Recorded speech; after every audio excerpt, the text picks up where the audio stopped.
My best friend looked me in the eye and told me my startup idea was a pipe dream. He then used that exact idea to build an empire that made him a millionaire. He thought he had cut me out completely.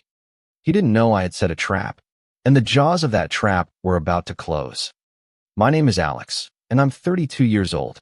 This story begins 7 years ago in the chaotic, exhilarating world of tech startups. I was a software engineer working the grind at a major corporation, but my heart wasn't in it. My passion was for innovation, for building something new, something that could actually change lives. For 3 years, every spare moment, every late night, every canceled weekend was poured into my idea. It was an AI-driven platform designed to personalize mental health support, connecting users with tailored resources and virtual coaching in a discreet, affordable way. In a world grappling with a mental health crisis, I truly believed this could be revolutionary. It was my life's work, my obsession, my entire future. My closest friend at the time, Mark, was also a software engineer. We had met in college, bonded over late-night coding sessions, and a shared dream of making it big in Silicon Valley. Mark was charismatic, a natural networker, brilliant at talking up an idea. I was the opposite, introverted, more comfortable with lines of code than lines of conversation. He was the perfect complement to my technical mind, or so I thought. I trusted Mark implicitly. He was family. Over countless coffee shop meetings and late-night calls, I shared everything with him. The core algorithms, the user interface design, the intricate business model, the detailed market analysis. Every single piece of my dream. I saw him as my co-founder, the person who would help me bring this vision to life. I was so focused on building my dream that I did not see the greedy ambition simmering beneath his friendly facade. I was pouring out my heart, and he was taking notes, not as a partner, but as a predator. One evening, I remember sketching out the final user journey on a whiteboard in my cramped apartment, detailing how the AI would adapt to individual user needs. Mark sat there, nodding, asking incredibly detailed questions, his phone occasionally buzzing, with what he said were work emails. "This is brilliant, Alex," he said, his eyes gleaming. "Truly revolutionary. We could really change the world with this." I felt a surge of pride, a genuine connection. He got it. He truly understood the potential. I didn't know he was mentally calculating how to cut me out. After that meeting, Mark became distant. His calls grew shorter, his excuses for not meeting more frequent. "Too busy with work, man," he'd say. "Big project coming up. Can't really talk about it."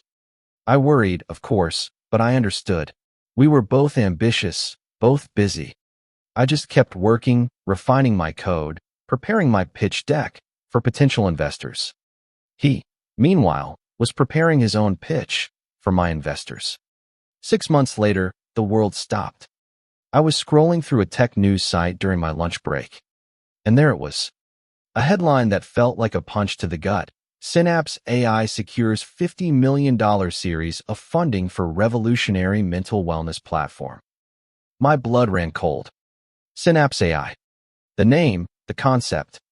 It was my idea, but the face in the article, smiling triumphantly next to a venture capitalist, wasn't mine. It was Mark's.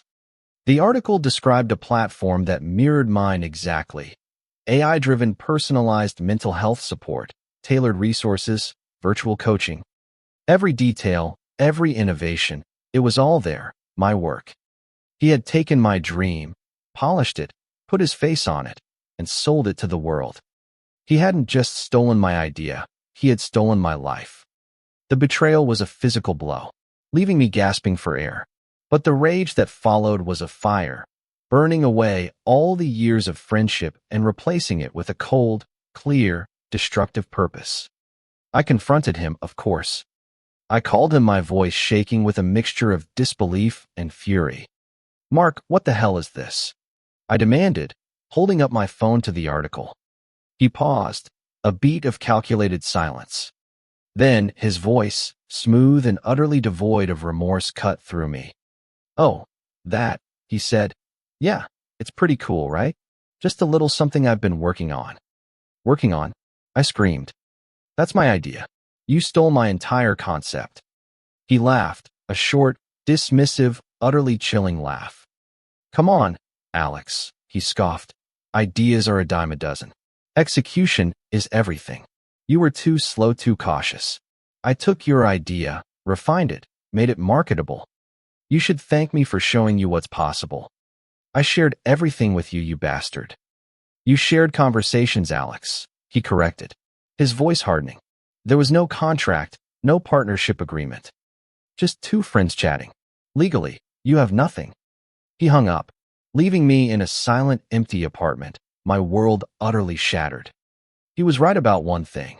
On paper, I had nothing, but he underestimated the power of the internet and the meticulous trail I had inadvertently left behind. I spent the next few days in a haze of despair and impotent rage. I consulted a lawyer, a sharp, experienced intellectual property attorney named Sarah Jenkins. She listened patiently to my story, nodding grimly as I laid out the timeline, the shared conversations, the details of my stolen idea. It's a tough case, Alex, she admitted after I finished. He's right. Without a formal agreement, proving intellectual property theft in a startup context is incredibly difficult. It often boils down to a he said, she said battle.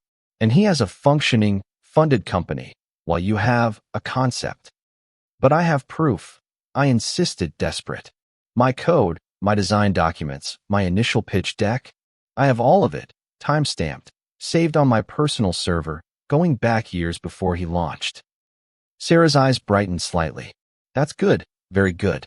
A strong paper trail helps. But he'll argue it was parallel development, that your ideas were obvious in the market. It's going to be an uphill battle, expensive and protracted. I felt the weight of the world pressing down on me. Legal battles cost money, money I didn't have. Mark, meanwhile, was riding high, his face plastered across every tech publication, hailed as the next visionary. I was broken, bleeding, and out of options. But as Sarah was explaining the long, painful road ahead, a forgotten detail from my earliest days of development sparked a dangerous, brilliant idea. Wait, I interrupted Sarah, my mind suddenly racing. What about patents? Not the whole platform, but a very specific part of it. Sarah looked at me, intrigued. What specific part? The core AI algorithm, I explained. The one that analyzes user input and tailors the emotional support resources. It's based on a unique self-learning neural network I developed, a very specific novel methodology. Did you ever file anything? She asked. Her voice hushed with dawning realization. Yes, I exclaimed, a surge of adrenaline coursing through me. Early on, when I was just starting out, a mentor told me to protect my secret sauce. I filed a provisional patent application for the algorithm. It was cheap, easy, and I just kind of forgot about it after that, assuming I'd file a full patent later when I had funding. Sarah's face transformed. Her eyes widened, a slow triumphant smile spreading across her face. Alex, a provisional patent establishes priority. Even if it wasn't a full patent, it proves you had the idea, specifically that algorithm, before anyone else. And if Mark's platform uses that exact algorithm. Her voice trailed off, but the implication was clear. It was a long shot, a tiny thread of hope I had almost forgotten, but it was enough. This wasn't just about reclaiming my idea. It was about tearing down his empire. The next few months were a blur of intense secretive work. Sarah and her team delved deep into the legal and technical specifics, comparing my provisional patent application to Mark's publicly available white papers and investor presentations. I, meanwhile, became a ghost.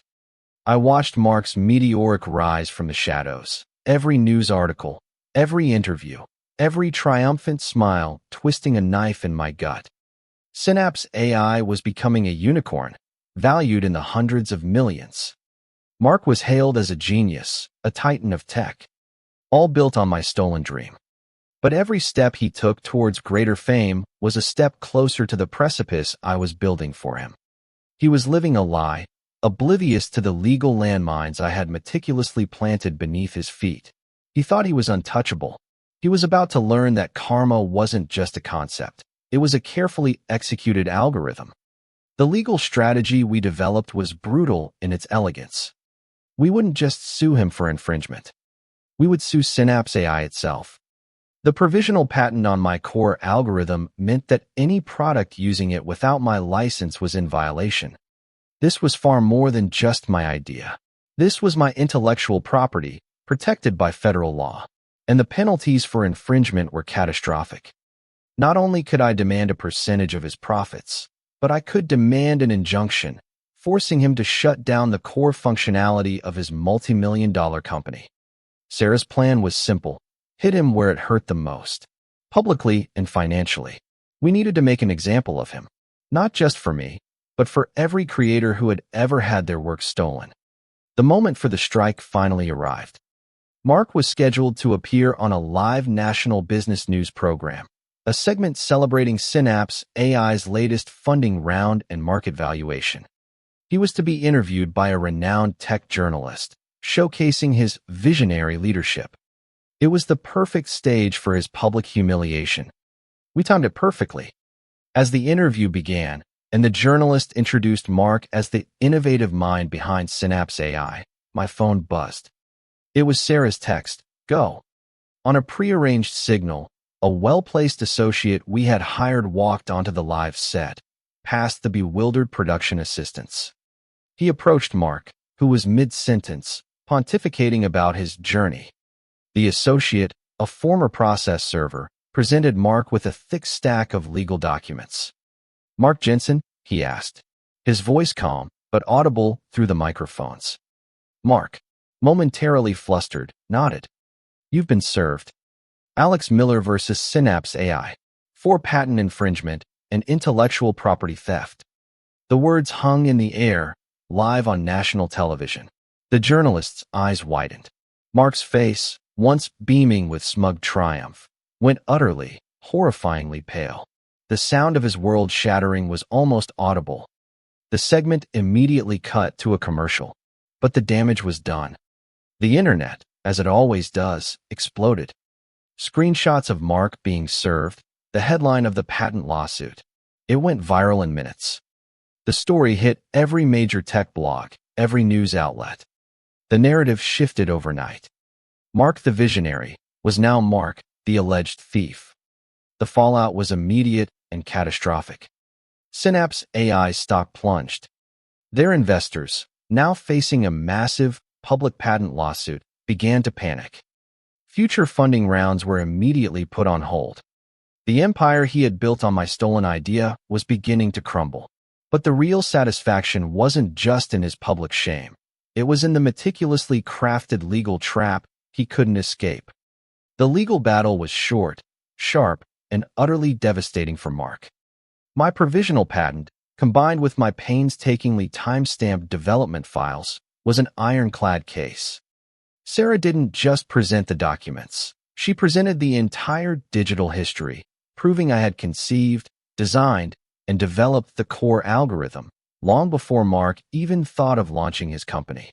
Mark's lawyers tried every trick in the book: parallel development, market obviousness, claims that my patent was too vague. But the evidence was overwhelming. The provisional patent, though not a full patent, was a legally recognized priority claim. The court found in my favor. The judgment was brutal. Not only was I awarded a significant percentage of all Synapse AI's past and future profits, but the court issued an injunction. Synapse AI was ordered to immediately cease and desist from using my patented algorithm. The core of their platform, the very brain of their AI, was shut down overnight. Mark's empire, built on a stolen brain, was now brain dead. The silence in the courtroom when the judgment was read was deafening, broken only by his strangled gasp of disbelief. I watched as Mark, once the golden boy of the tech world, was publicly disavowed by his investors, his name dragged through the mud, his company a dying husk.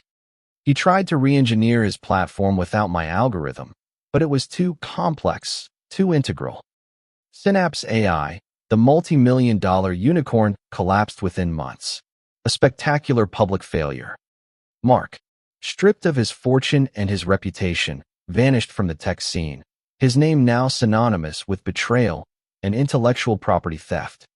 He had tried to steal my future, but instead, I had become the architect of his destruction. And the quiet satisfaction of that victory was sweeter than any success he could have ever imagined. I didn't go back to the corporate grind. With the settlement from Synapse AI, I finally had the capital to launch my own version of the mental health platform. My initial patent protected me, and the public's awareness of Mark's betrayal gave me an unexpected surge of support. I hired a new team, built from the ground up, with integrity as our core value. My platform, now called MindFlow, slowly but surely gained traction, built on genuine innovation and an ethical foundation. It wasn't about revenge anymore. It was about reclaiming my dream and building something truly meaningful. Sometimes I still think about Mark. I wonder where he is now or what he's doing. I wonder if he ever truly understood the cost of his greed. But mostly, I look at the work we're doing, the lives we're helping, and I know that justice, sometimes, isn't loud and vengeful. Sometimes, it's just quietly, systematically, building something better, and watching an empire built on lies crumble to dust. And that, I've learned, is the most powerful revenge of all.